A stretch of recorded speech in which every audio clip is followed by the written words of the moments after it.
Hi, good morning. Bonus video, because I'm driving, from the valley back home. This is not going to work, I can tell.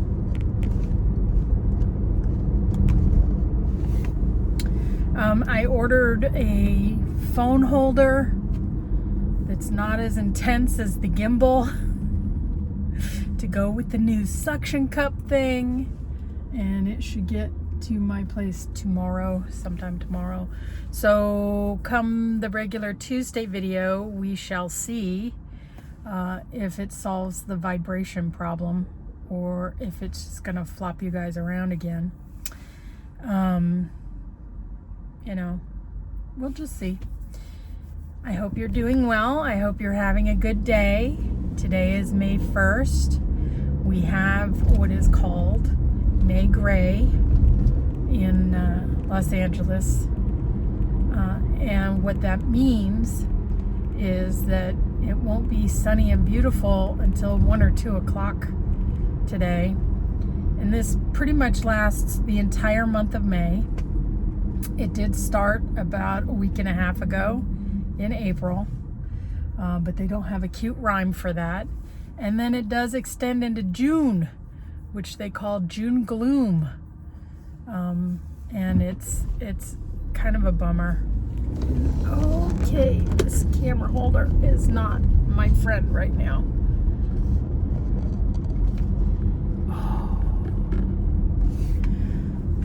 So I'm in the valley this morning. I just came from the doctor for my routine blood work. Oh, so exciting. I'm sorry, you guys are crooked. I want perfection is what I want. And I can see a shimmy. I'm not gonna get perfection, am I? Okay. So here's the big decision. Are we gonna take the super back way or are we gonna take Laurel? I think we'll do the super back way.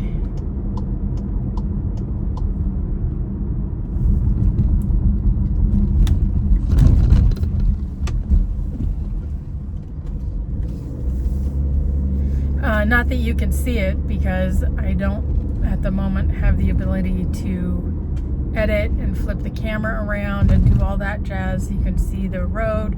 I know I've taken you over this way before. Yeah. Oh, they put in all these speed bumps. It's so annoying. It doesn't really slow down the people you want to have slow down, because if your car's tough enough, you can hit that crap at full speed. No problemo. In my neighborhood, they have all these signs littered around. Oops! Oh, crap. Technical difficulties.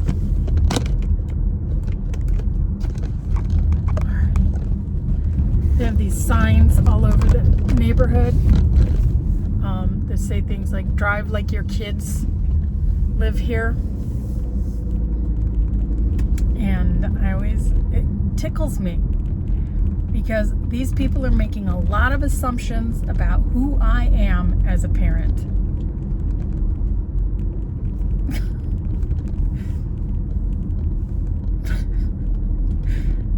I don't have kids.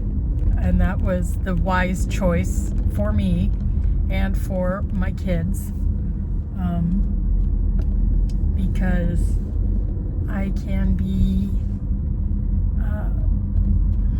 how do I put this? I have been known to make grown men cry. So I don't mean to be brutal, but apparently the way I phrase things sometimes is a bit tough. Now imagine being 5 years old and doing something where I criticize. If I make grown men cry, what would happen to a baby? Nothing good. What I am good at is I'm an excellent auntie. I'm very good at being the auntie. And part of that is I have the freedom just to have fun with children when they're in my care. They are safe for sure. And I'm a much gentler sharer of knowledge, because I'm not the one setting the goals or the standards, so we don't have to worry about that. I'm taking the back way because the freeway, I saw headed up to Tarzana. I saw that the 405 South had a massive accident on it, and if I gotta move slow, I'd rather just move forward, not just inch by inch on a freeway. And I'd rather see some pretty things. At least this way I get to see some greenery and some prettiness. So if you're still with me after finding out that I'm mean, thank you. Thank you for sticking by me. I'm just direct. I'm a direct person, and I just want to understand what's happening. So sometimes I ask questions that make people uncomfortable. And the other thing is sometimes I pick up on things subconsciously that I didn't know was going on. I remember we were at a party once with a bunch of coworkers, and the one guy brought his girlfriend, and her hair was so luxurious. I couldn't get over it, and we had a karaoke machine. This is all a bad combo, and I'm pretty sure there was booze involved. And I grabbed the microphone and I asked her what her secret is to such gorgeous hair. And it turns out she was wearing a wig. And I totally exposed it in front of everyone because I just couldn't understand how her hair, from the last time I saw her to this party, what was her secret? And her secret was she bought her hair. Oh, nobody wants to be outed like that. I was embarrassed. I was really embarrassed. I should have let it go.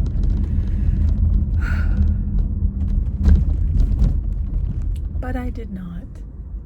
I don't drink that much anymore. Very, very rarely. Literally, like maybe 1 or 2 times I'll have a glass of something a year. Maybe. And it's not because I'm actively pursuing sobriety, although I support anybody who's on that journey, because it's a lot more personal than outsiders think it is. There's a lot of inner growth that needs to happen. Ooh, guess who made the wrong choice? Because this is at a standstill. This doesn't happen. Okay, at least we're with greenery, which was one of the things that, I could be standstill on the freeway or standstill on the secret back roads way from the valley to the city. My reasons for not drinking are way more vain and way less noble than dealing with addiction and the pain that goes with that. I don't drink because the day after I've had a little booze, the scale goes up 1 to 2 pounds. It's just water weight. That's all it is. But it hurts my feelings to see the numbers say you are more fat today than you were yesterday. And then I'm mad at myself because it's going to take a couple days to work that water weight off and blah, blah, blah. So dumb. It's just, so I'm much happier not drinking because I don't like the fat factor. That's, the thing is, and let's be honest, I have eyes that work. I have a scale. I have all the data gathering that you need. I know that I am fat. I do not look at fat as an insult. If you're one of those people who says, oh, be nice to yourself, don't call yourself fat, I'm going to say you're the one with a problem. Fat is fact. That's all. Now, if you're calling somebody fat with the intention of hurting their feelings, yeah, then we know who the problem is here. It's not the fatty. No, it's not. And I'm okay with being honest about those things.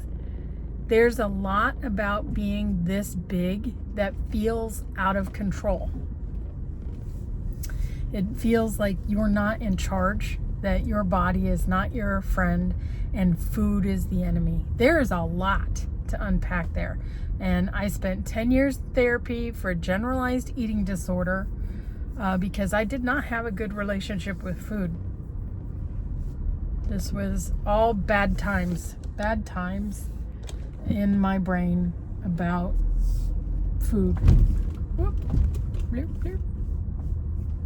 Wow, I didn't know it was gonna be like this. Maybe this gives me time to fix this fucking thing. Sorry for the technical difficulties. Since I do no edit, you're gonna have to deal with this minor moment. Oh, I think that worked. It worked. Yes. Okay. So yeah. So fat is fact. It's the attitude around it that is problematic, and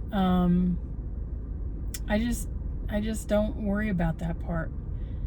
I have managed to turn this car around in the last almost 12 months now. We're getting close to a year.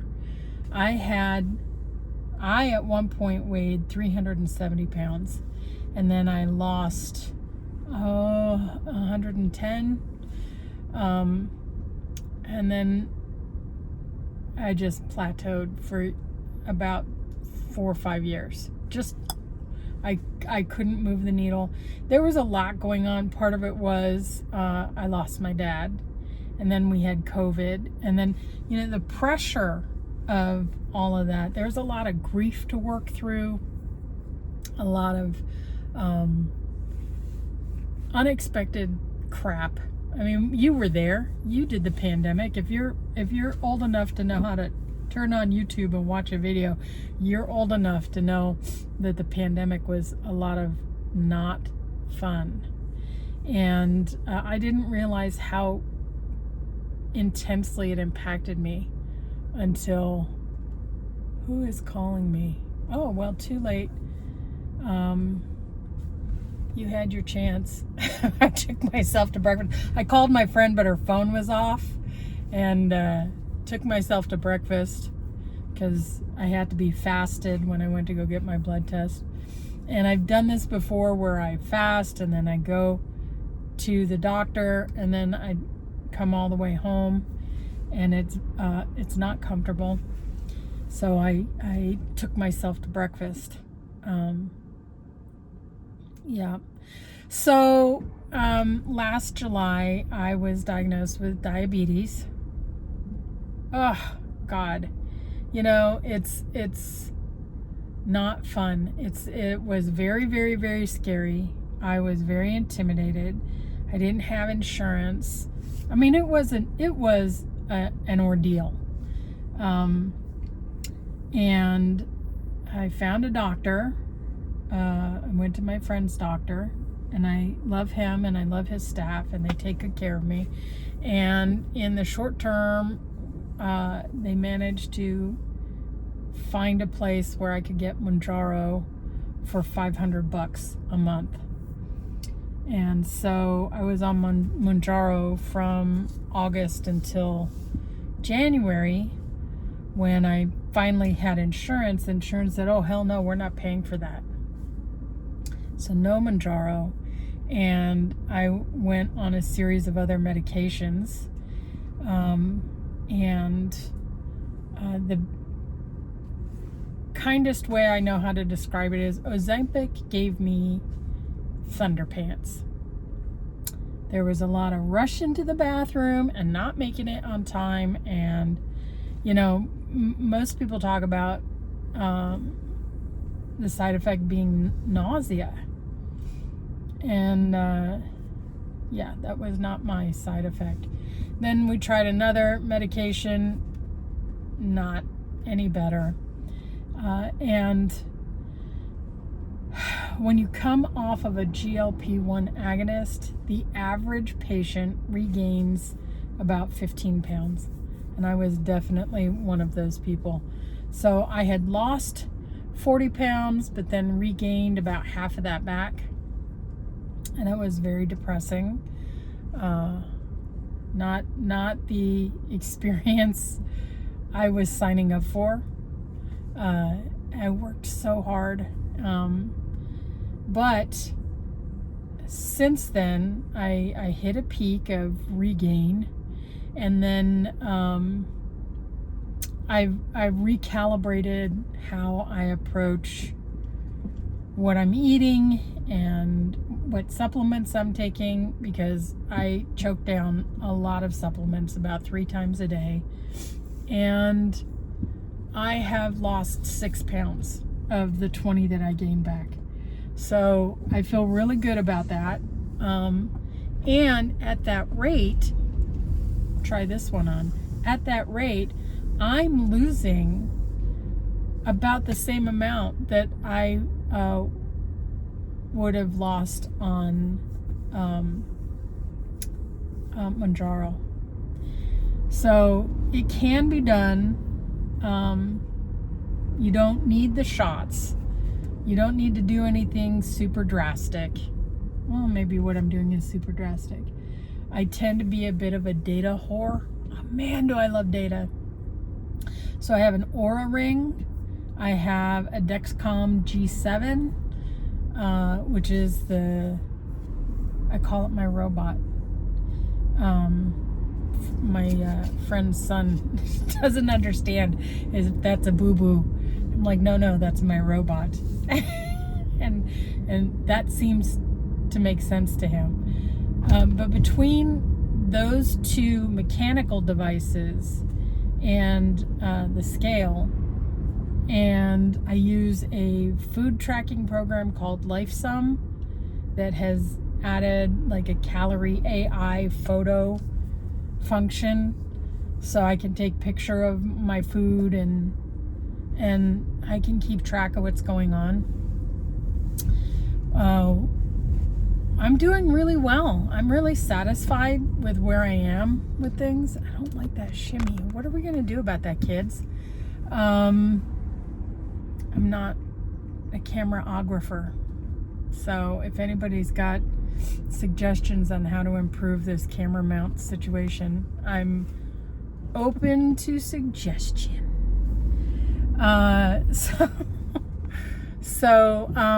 Yeah, I'm saying to you, you can do it. And one of the pieces of advice that I got was, there's the Shalene Show on YouTube, and she has an episode on how to use ChatGPT to figure out what your macros should be to lose fat, not weight, fat. Maximize fat loss while preserving lean body mass. This is key. This is really important. Because especially as you age, you kind of lose muscle anyway. But if you lose weight too quickly, you could be losing muscle. The thing is, the more muscle you have, the more fat you can burn. The less muscle you have, the less fat you can burn. And that's just one problem with the muscle mass reduction. If you want to, as Shalene says, age powerfully, you need muscles. So, I've worked on a lot of that stuff, and I have a whole gang of supplements that I've added. I've started taking creatine, and all of these supplements and everything, I've run them all by my doctor. When I first met him, oh, there it is, slow down. Keep our children safe. Okay, that's much better than, drive like your kids live here. I can get with that. He thought I was crazy when I told him, how did you decide what supplements you were going to take? And I said, Dr. Google, which I'm glad he understood it was a joke. It was not Dr. Google. I do a lot of homework. I read a lot. I have a very sensitive system. I get very unusual side effects from things, like, that 3% of people. So I spend time looking at this stuff, because if I'm going to take something, it's got to work, number one. Number two, the side effects can't be worse than what I'm experiencing. And I get side effects quite a bit. I'm a side effect person. So I research a lot about and I've set out certain goals. And one of the goals I have presently is I want to support my body's natural production of GLP1, and that's what those shots are supposed to do. They are GLP1 agonists, and everybody just calls it GLP1. You're not injecting GLP1s. You're injecting medications that stimulate your body to produce GLP1s.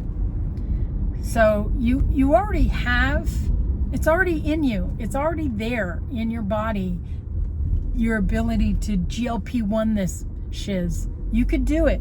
It's there. So you just have to find a way to promote your body's production of that hormone. And there are a lot of ways to do it. You could do it through food.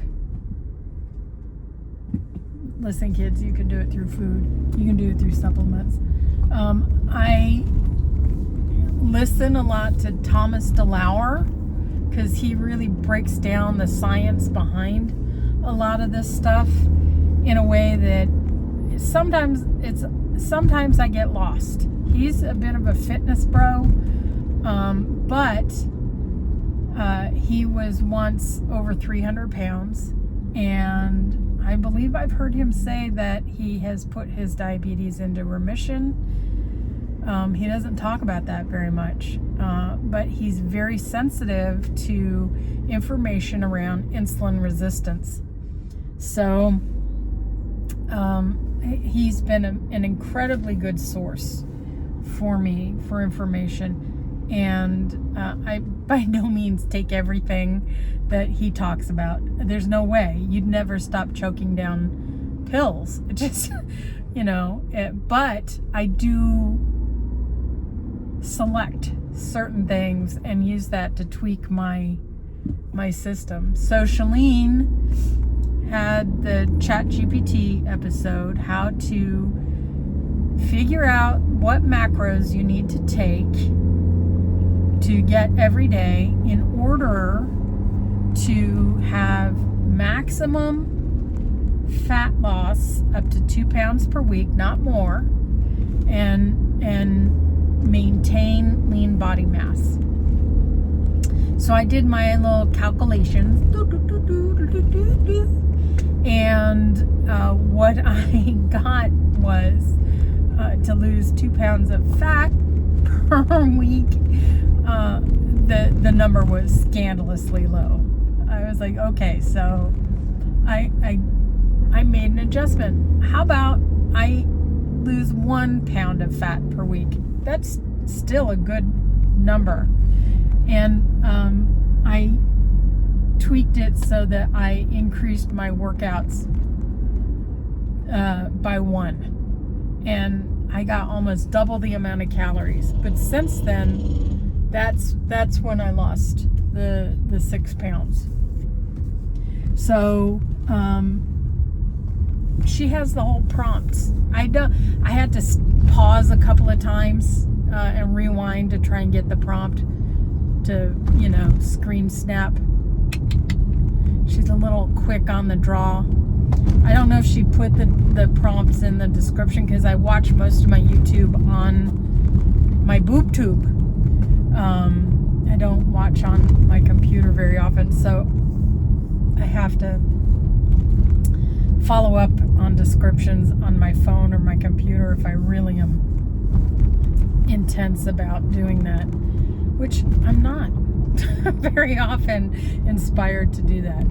So so that's a good start. Thomas DeLauer, the Shalene Show, those are both really very good resources.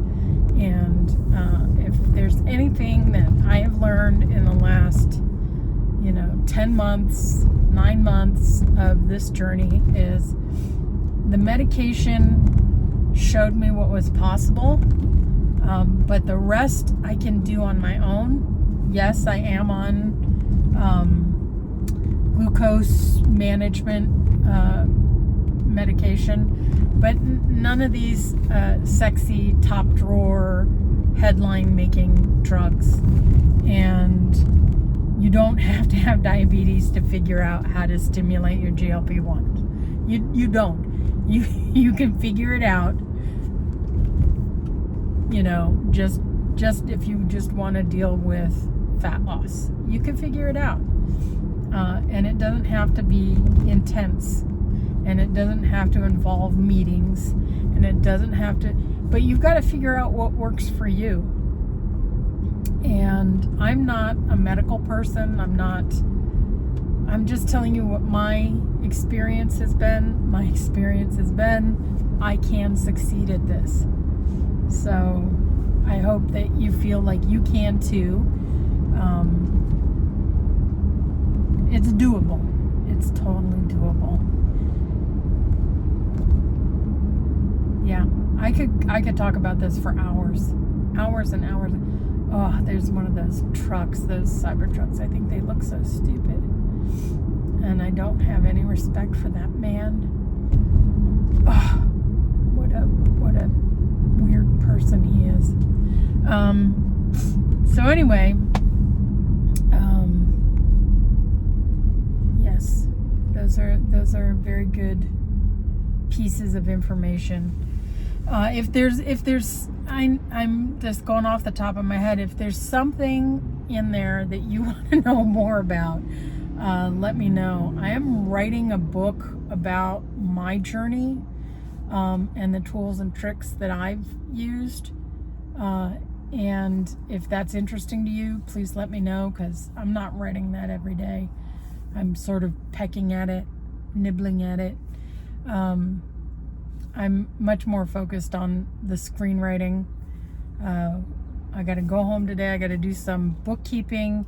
And then when I'm done with that, I've got to get cozy with my final draft and see what I can come up with for my next writing project. Because I think I told you guys I'm not happy with the biopic that I'm writing. I don't have a handle on that.